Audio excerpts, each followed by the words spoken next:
Hello, friends and fellow viewers.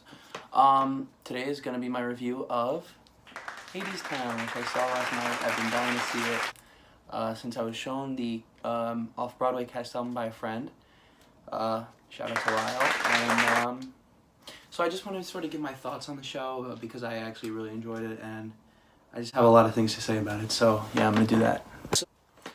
So I was sitting front mezzanine on the left, great seats, I could see everything perfectly, and from the first moments that the cast stepped out onto the stage, it was like magical. Like everything was just so like well thought out and well put together. There wasn't any place on the stage that looked like it was just like dead space. Everything was used, everything was colorful, everything was themed the right way, and I really thought that was good attention to detail. I'm gonna go through the cast and say what I thought of everybody before I go into like specific details about the show and everything. Reeve Carney, who plays Orpheus, is my dad because he actually originated the role of Spider-Man. If you didn't know, he played Spider-Man in Spider-Man: Turn Off the Dark, which is the seminal classic superhero musical of the 2010s. And, he was a perfect Orpheus. His range is just right there. His guitar playing is just right there. Everything was great, and he surprised me with his acting just because of I know him as Peter Parker. So to see him take on a role like Orpheus, it was really nice. Then we had Eva Noblezada, who played Eurydice. I almost said Eurydice. She was phenomenal. I haven't heard anything from Miss Saigon, because I have never seen Miss Saigon or heard anything from Miss Saigon, so I haven't heard anything that she sung except for this, and I thought she was perfect. Her belting, her high belts were like really good, and then she could pull it back really nicely and have a nice soft tone for songs like Flowers. And yeah, I thought she did really good. Amber Gray, pictured here, steals the show. She steals the whole show as Persephone. She's the life and the backbone, along with Andre DeShields, who played Hermes. They are the backbone of the show. They drive the whole thing forward, so you're not just sitting there like depressed scene after scene after scene. And I think that she has a really nice gravelly tone to her voice that works really well for the character, and she plays a very good frustrated person, which she is. She's a frustrated person who's forced to bend to her husband's will. So I think she played that really nicely. Her vocals were phenomenal. Patrick Page, another Spider-Man alumni, which tells me that this is a spiritual sequel to Spider-Man. So that's a really good time. Anyway, Patrick, I just don't know how to describe how his voice makes me feel. It's just so bassy, and I've never heard anybody hit them in such a way that he does, where it's like intimidating. Like the moment even when he's just sitting up there reading a newspaper, I'm like scared of him. Like he played a great Hades. He showed his vulnerable side nicely, but he also showed his manipulative side very brassly, I would say, very brassly. I thought he had some superb moments. Every time he was on stage, I was captivated. So good job to Patrick. Andre DeShields, I have a special connection to because I actually played the role of The Wiz in my local theater's production of The Wiz. So you wanted to meet the Wizard?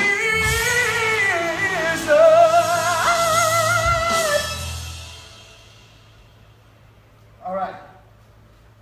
Who are you?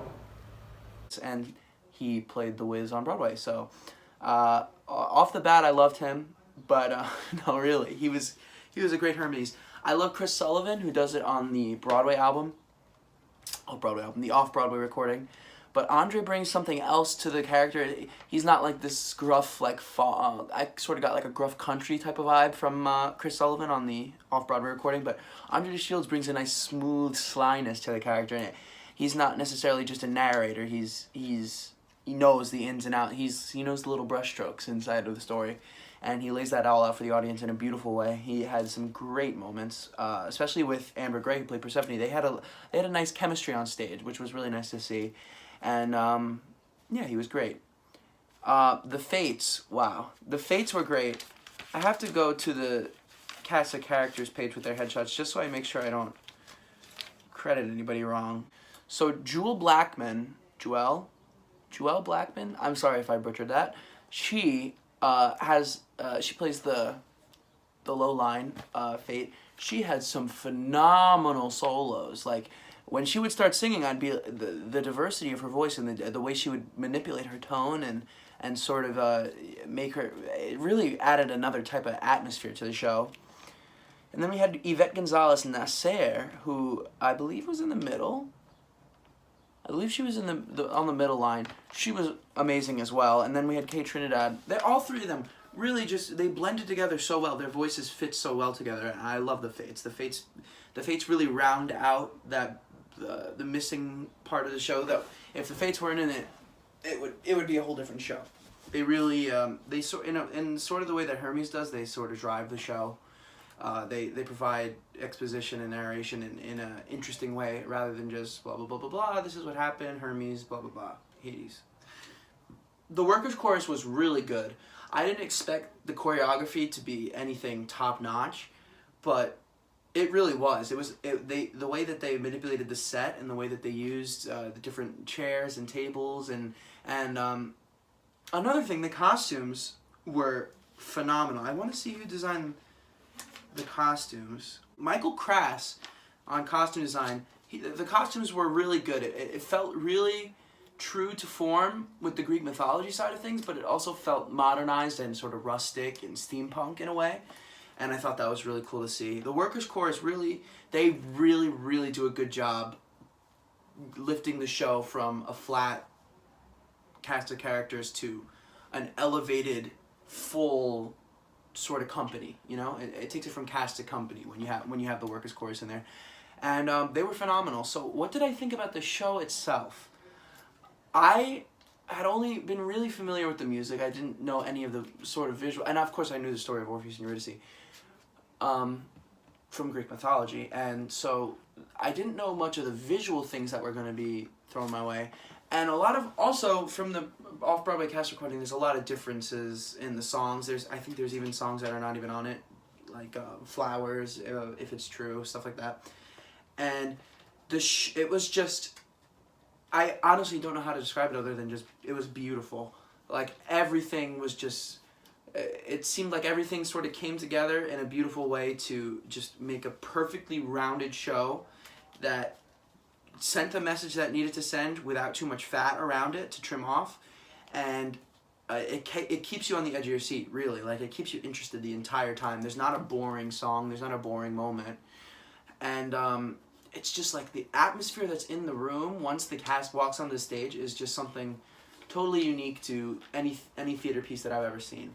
I really hope this wins a whole bunch of awards. Like, there was, even for just set design, there was this moment when... Stop right there.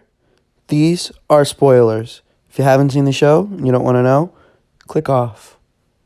Eurydice goes down to Hadestown, and they really show Hadestown for the first time, where the walls open up and these giant marquee lights flash with a bunch of fog, and these top shutters sort of lift up, and it reveals pipes underneath everything and makes it more industrial looking and to fit with the Hadestown theme. And I thought that was so great, because it went from, like, my thought is that it takes place in a restaurant, because Hermes comes in and he's shaking up with everybody like he knows everybody, like he's like the town gossip or the town, you know, like he's just the busybody of the town, and he comes in like he knows everybody. So that makes me think that it's sort of like a public forum that they're in at the beginning, and they're all just kind of chilling there in the winter because whatever, it's warm, or they have wine or whatever. But the way the transition from that sort of restaurant feel to the obvious like factory, like pipes everywhere, Hadestown, there's a lot of fog.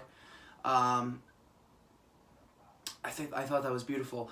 The way they manipulated the roundabout. Couldn't think of the word. The roundabout. The way they used that in most of the songs was really, really cool. And you know, when the Workers' Chorus would be stationary, but they'd be spinning and they'd be moving and working and dancing. I thought that was cool, because it sort of, it's like creates this sense of urgency, and it creates this, especially in songs like The Chants. Yeah, so I feel like I'm rambling here, kind of repeating myself, but those are my thoughts on Hadestown. I thought it was superb. I would definitely love to see it again, especially if they ever change the cast around. I would love to see how different people take these characters and make them their own. And so, yeah, I definitely suggest everybody go see this if they have a chance. Hadestown, Walter Kerr Theater in New York City. A beautiful show. And I would give it a 10 out of 10. Not even an exaggeration. It's a 10 out of 10. Bye, guys.